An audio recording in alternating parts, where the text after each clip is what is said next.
बिस्मिल्लाहिर्रहमानिर्रहीम। अस्सलाम वालेकुम नाज़रीन, मैं हूँ मुग़ीस अली। आज हम बात करेंगे सुप्रीम कोर्ट के जज जस्टिस काजी फ़ाइज़ ईसा के केस के बारे में।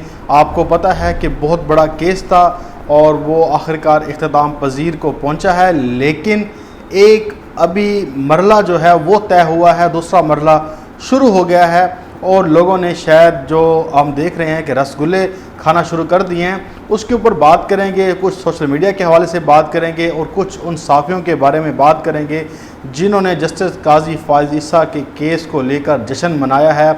इसके अलावा बात करेंगे कराची में एहसास प्रोग्राम के जो दफ्तर है उसके बाहर गरीबों में पैसा बांटा जा रहा था, वहाँ पर क्रैकर हमला हुआ है। एक घोटकी में क्रैकर हमला हुआ है, एक लाड़काना के अंदर हुआ है और ये पाकिस्तान रेंजर्स के ऊपर हमले हुए हैं। इन सब बातों का जायज़ा लेंगे और जायज़ा लेंगे कि ये मामला है क्या, इमरान खान साहब ने क्या इसके ऊपर डायरेक्शन दिया है, नोटिस क्यों लिया, उसके बाद जो हमारे मुल्की जो मामलात हैं उसके साथ जो हमारे इंटरनेशनल मामलात हैं वो दोनों मिक्स होकर आ रहे हैं। और फिर भी कुछ जो लोग हैं वो पाकिस्तान के दिफा के बजट के ऊपर बात कर रहे थे, वो पाकिस्तान की आर्मी के ऊपर तनकीद कर रहे थे, लेकिन उन नासमझ लोगों को, क्योंकि वो नासमझ तो नहीं कह सकते बल्कि वो सोचे समझे मंसूबे के तहत एक ख़ास नुक्ता नज़र के तहत पाकिस्तान की आर्मी पर हमेशा से तनकीद करते रहे हैं और दिफाई बजट उनका हमेशा से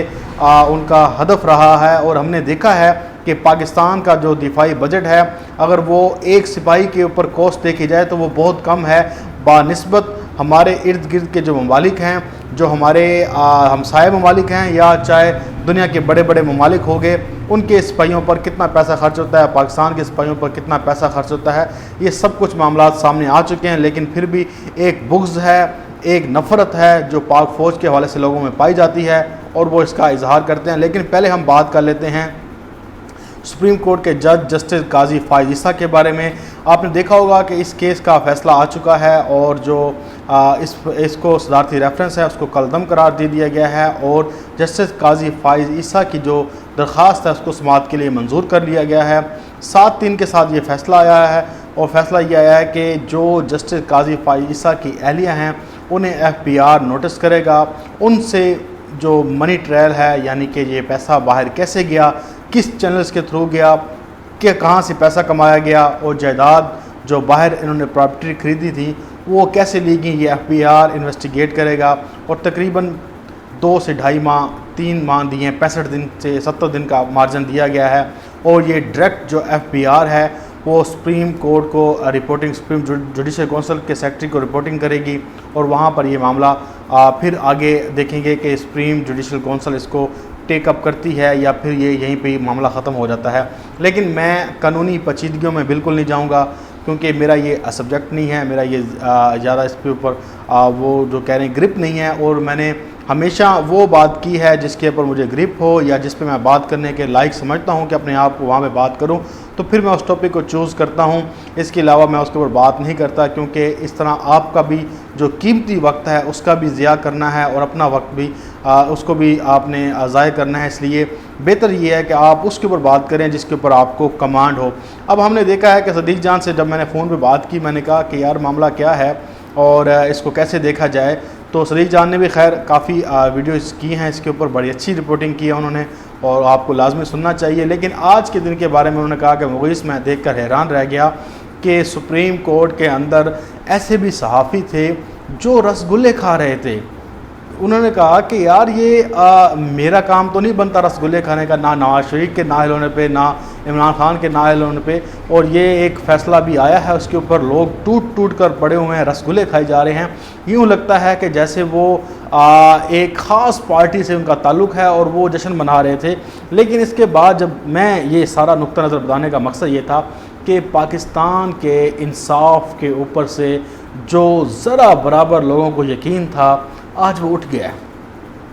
ये मैं इसलिए कह रहा हूँ कि मैंने जब सोशल मीडिया, जब लोगों की राय, मुझे काफ़ी लोगों के फ़ोन आए, मैंने उससे बात की तो वो यकीन करें दिल बर्दाश्ता थे। उन्होंने कहा कि यार ये कैसे हो सकता है कि कोई अपना पेटी भाई जज का कैसे इंसाफ करेगा। हमें एतमाद था, हमें यकीन हो रहा था कि शायद इस केस से पाकिस्तान की अदलिया, पाकिस्तान की खोई हुई जो उनकी इज़्ज़त है वो दोबारा बहाल हो जाएगी। लोग कहेंगे कि वाकई मुनसिफ़ों का उनका इंसाफ कर सकते हैं।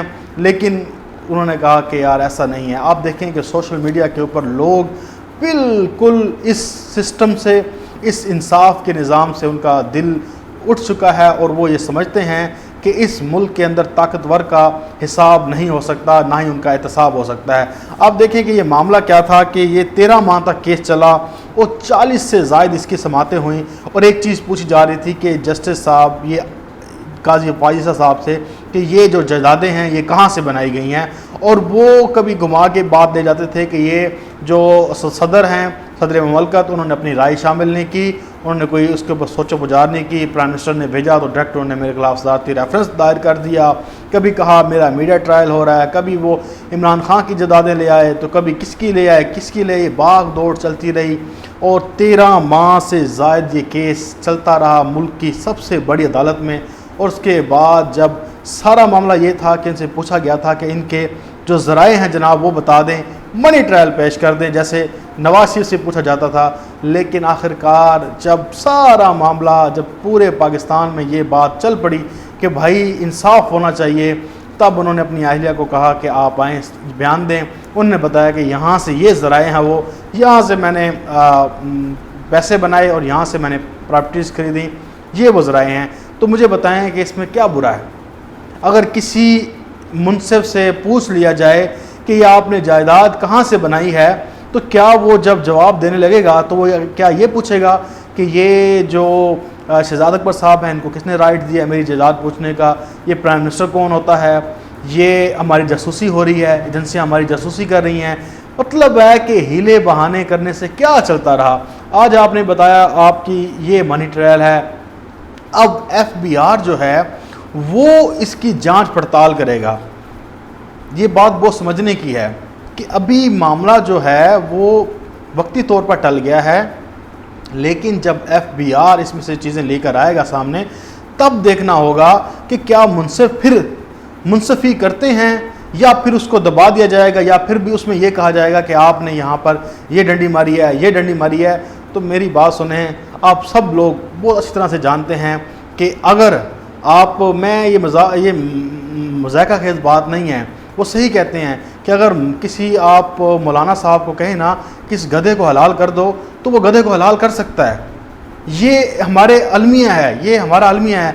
और इसी तरह से अगर किसी जज से कहा जाए ना कि ये मौत, इसको सज़ाए मौत देनी है, तो वो कहीं ना कहीं से उस बंदे को सज़ाए मौत किसी न किसी नुक्ते से दे देते हैं। और अगर कहा जाए कि इस बंदे को किसी न किसी नुक्ते से आपने छोड़ना है और आपने इसको रिलीफ फराहम करना है, तो यकीन करें उस शख्स को, आप चाहे उसने 10 कत्ल किए हुए हों, वो शख्स बाइज़्ज़त बरी हो जाता है। इसकी मिसाल आप देख लें कि पेशावर हाई कोर्ट के जज ने क्या किया कि जो हमारी फ़ौजी अदालतों से जो दहशतगर्द पकड़े गए थे, जिनको सज़ाएँ दी गई थी, वो सज़ाएँ कालअदम करार दे दी गई। इस तरह की हज़ारों मिसालें हैं। यकीन करें आप लिखते और मैं बोलते हुए थक जाऊंगा, लेकिन वो मिसालें ख़त्म नहीं होंगी जिन जिन लोगों को रिहाई नसीब हुई है इसी अदालतों से। आज जब मैंने सोशल मीडिया देखा, जब मैंने लोगों की राय देखी, तो लोगों का इस अदलिया के निज़ाम से मुकम्मल तौर पर जो एक उनका एतमाद था वो आज उठ गया है। ये हकीकत है कि पाकिस्तान में अब इंसाफ, अगर कोई कहे कि पाकिस्तान में इंसाफ मिल रहा है, तो लोग उसकी बात पर यकीन नहीं करेंगे। ये आज के फ़ैसले के बाद ये सारा मामला हुआ है और लोगों ने ये राय कायम की है। देखना चाहिए कि हमारी आला अदलिया आगे क्या करती है। अब शॉर्ट में आपको दूसरी खबर बताऊंगा कि पाकिस्तान के जो हब है, तजारती हब कराची में, एहसास प्रोग्राम की बिल्डिंग थी, वहाँ पे ऑफिस था।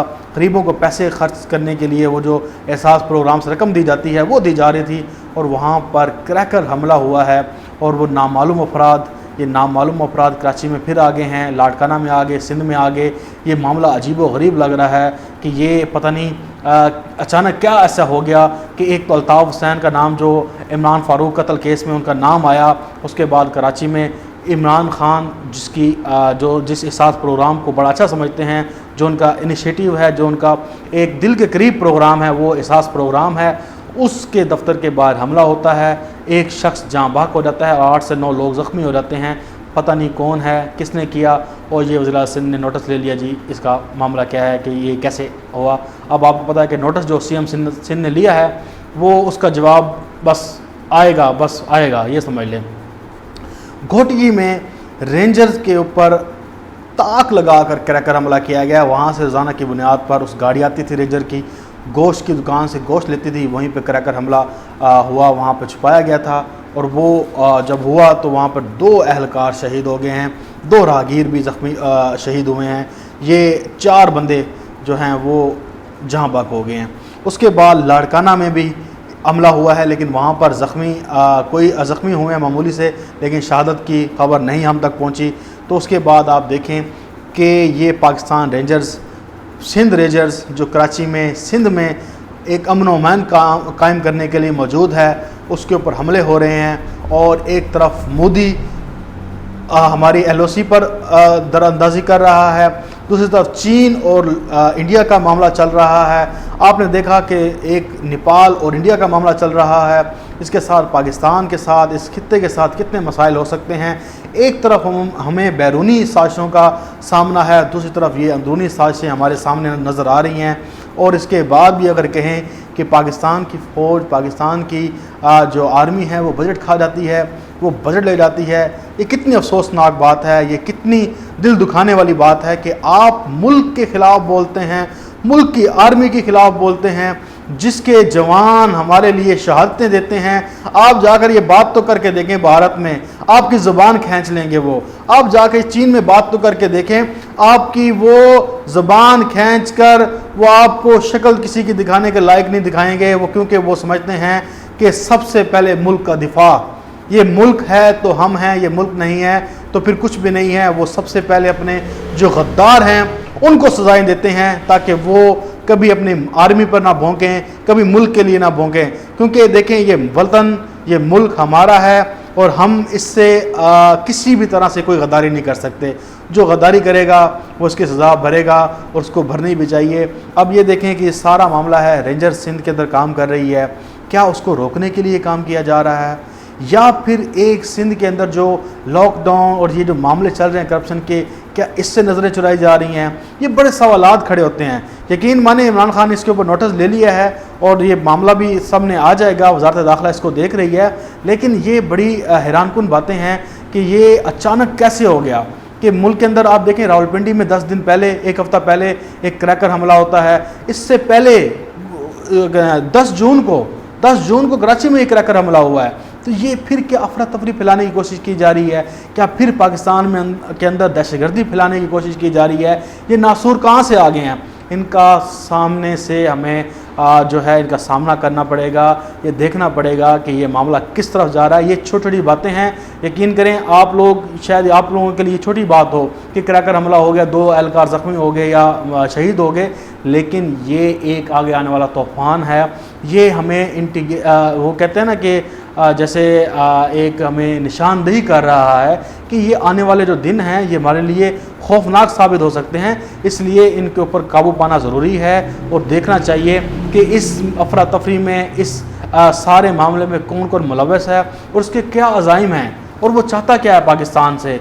अब पाकिस्तान इस वक्त चारों तरफ से अपने दुश्मनों से घिरा हुआ है, ये बात हकीकी है। और इस वक्त पाकिस्तान के अंदर भी एक जो सियासी इंतशार फैलाया जा रहा है, हुकूमत के खिलाफ महाज खड़ा किया जा रहा है। एक सहाफ़ी हैं जो रसगुल्ले खा रहे हैं, जो जश्न मना रहे हैं, वो चाहते हैं कि हुकूमत 1 मिनट में ऐसे चुटकी बजाएं और ख़त्म हो जाए, ताकि दोबारा से वो लोग फिर आ जाएं और फिर वो जिंदाल को मुल्क के अंदर दावतें दें, मज़े से दावतें उड़ाएं, दोस्तियाँ उड़ाएं, उसके बाद पैसे कमाएं, बाहर भेजें, मज़े करें, कोई पूछने वाला ना हो। ये सारा मामला कहाँ जा रहा है भाई ये है कि आप देखें कि ट्विटर के ऊपर इन सहाफ़ियों का क्या काम है तालियां बजाने का। ये क्यों तालियां बजाते हैं कि ये रेफरेंस खारिज हो गया, तालियां बजाओ, ये करो वो करो। ये प्योर अदालती मामला था।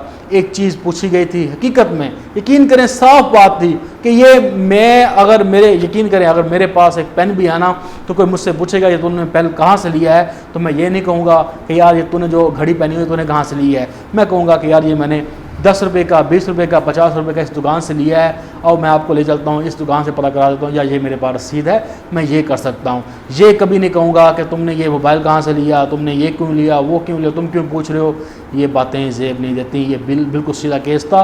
और इसमें जो हुकूमती हार के बारे में बातें की जा रही हैं या अफरा तफरी फैलाने के बारे में बात की जा रही है, हुकूमत और सुप्रीम कोर्ट को लड़ाने की बात की जा रही है कि जो हुकूमत है वो सुप्रीम कोर्ट के ख़िलाफ़ है या जजों के ख़िलाफ़ है, या हमारी इस्टेब्लिशमेंट है वो ये चाह रही थी ईसा जो काजी फ़ाइज़ा है उनको बाहर कर दिया जाए क्योंकि उन्हें 2023 में जज बनना है, चीफ जस्टिस बनना है। ये सारी ये बातें ये क्यों की जा रही हैं? इंतशार फैलाने के लिए, इस मुल्क को अफरा तफरी की तरफ लेकर जाने के लिए। ये सारी बातों का आप लोगों को इल्म होना चाहिए कि ये इसलिए किया जाता है कि एक हुकूमत को मज़ीद कमज़ोर किया जाए। ये जो कमज़ोरी है या अपोजिशन तो कर नहीं पा रही, अपोजिशन के पास इतनी हिम्मत नहीं है, तो कौन सा टूल इस्तेमाल किया जा रहा है पाकिस्तान के अंदर? सोशल मीडिया का, और पाकिस्तान में टेलीविज़न का इस्तेमाल किया जा रहा है। इस मीडिया के थ्रू ही लोगों की राय बनाई जा रही है। आप देखें शहबाज शरीफ कुछ करने जोगा नहीं है, आप देखें नवाज शरीफ कुछ करने जोगा नहीं है, जरदारी कुछ करने के लायक नहीं है, बिलावल भुट्टो कुछ करने के लायक नहीं है, एक बंदा बाहर नहीं निकाल सकते। लेकिन मीडिया के ज़रिए वो लोगों की राय ऐसे बना दी गई है कि लोग अब यही चाहते हैं कि हुकूमत ख़त्म हो जाए या ये मामला हो जाए, क्योंकि उनके जहनों में ये चीज़ बना दी गई है कि आप कुछ भी नहीं हैं, आपकी हुकूमत कुछ भी नहीं है, ये काम नहीं कर रही, और ये आदलिया के ख़िलाफ़ इसका मुआज़ खड़ा हो गया है। फिर कभी वो इत्तेहादियों को ले आते हैं, कभी वो करप्शन ले आते हैं, कभी वो इमरान खान के पेट्रोल के मामले को ले आते हैं, कभी वो चीनी शुगर मामला ले आते हैं। तो ये सारी बातें आपको मद्देनज़र रखनी चाहिए कि इस वक्त पाकिस्तान को एक स्ट्रॉन्ग, एक मजबूत हुकूमत की ज़रूरत है। पाकिस्तान आर्मी को भी एक मजबूत हुकूमत की ज़रूरत है जो उसके शाना बशाना चले, और ये हुकूमत इस वक्त फ़ौज और हुकूमत दोनों मिलकर एक मजबूत रियासत का किरदार अदा कर रही हैं। अगर इनको छेड़ा गया तो मुल्क में मज़ीद अफरा तफरी फैलेगी, और ये जो हम सांस ले रहे हैं ये सांस भी नहीं ले पाएंगे। मुझे दें इजाज़त, इंशाल्लाह आपसे फिर एक नई वीडियो मुलाकात होगी। तब तक के लिए इजाज़त, अल्लाह हाफ़िज़। पाकिस्तान जिंदाबाद।